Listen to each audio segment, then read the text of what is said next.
Ингушские паломники покинули Медину и перебрались в Мекку, где будут проходить основные религиозные обряды. Верующие уже успели совершить таваф и испить воду из святого источника Зам-Зам.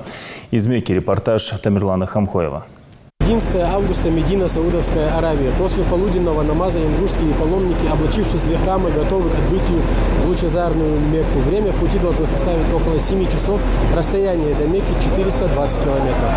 Очень важно ничего из своего багажа не забыть. Паломник тщательно проверяет каждую сумку. Впереди очень важная дорога, и разворачиваться назад из-за забытых вещей никто не будет. Наконец, багаж укомплектован. Все рассаживаются по своим автобусам. Кстати, о них.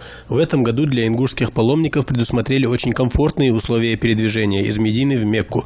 Отдельная система кондиционирования для каждого пассажира, удобные откидывающиеся кресла и прочие прелести для приятного путешествия. Все уже готовы, и автобусы трогаются. Руководители группы по уже сложившейся традиции заводят беседу с будущими хаджи. Как себя нужно вести, естественно, знают все, но напомнить лишним не будет. Ровные прямые дороги, яркое солнце и больше 40 градусов тепла за окном. Зато в автобусе прохладно и можно наслаждаться видами. Кто знает, когда еще представится шанс побывать в Саудовской Аравии. Паломники стараются не упустить ни одной детали окружающей природы.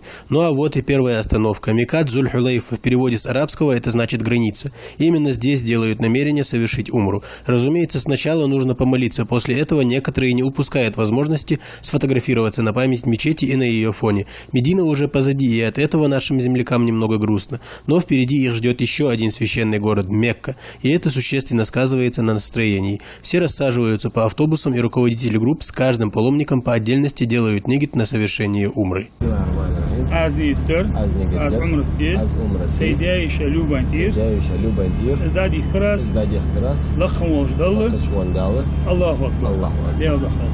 Еще сотни километров с периодическими остановками. Волонтеры на дорогах часто останавливают автобусы, чтобы раздать продуктовые наборы. Сок, финики, печенье, вода из источника Зам-Зам. Очень приятные презенты, ласкающие сердца будущих хаджи. Паломники замечают, расстояние даже в десятки километров дома дается для организма тяжелее, чем 420 километров здесь.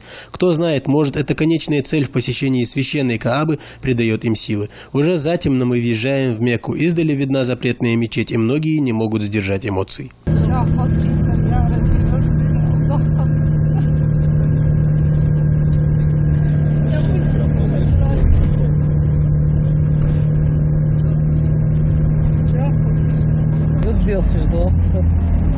دوخ نعمة مدي دوخ بركة مدي دوخ خصحة مدي وين دال نعمة جا دوخ صوت مدي خصحة مدي دال وزوا شامل بولت وزوا دال برمولت دال وزير تجوي حجل دال حسائي عمرة قابل دولت. Еще 10 минут, и мы на месте. Останавливаемся у крыльца гостиницы. Первым встречает паломников сотрудники Мантура.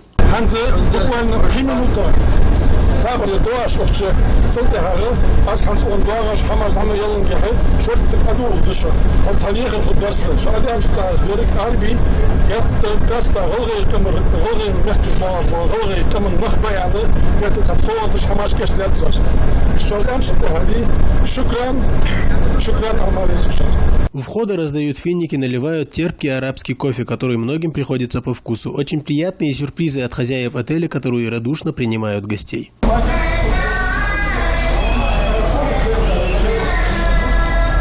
Полчаса отдыха, и маршрут уже построен по новой. Совсем недалеко от тебя находится священная Кааба. Так как можно отдыхать в это время? Пешком идти будет достаточно долго. Силы еще понадобятся для тавафа и хождения между Сафа и Марва. Дальше, чем за несколько сотен метров до территории Каабы, такси не проедет, и мы продолжаем путь на своих двух.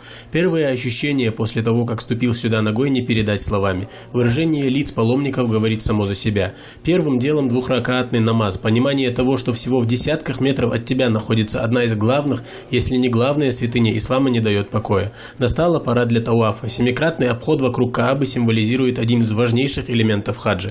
Здесь важно не мешать друг другу совершать обход, не толкаться и не прокладывать дорогу любой ценой к черному камню, к которому необходимо прикоснуться.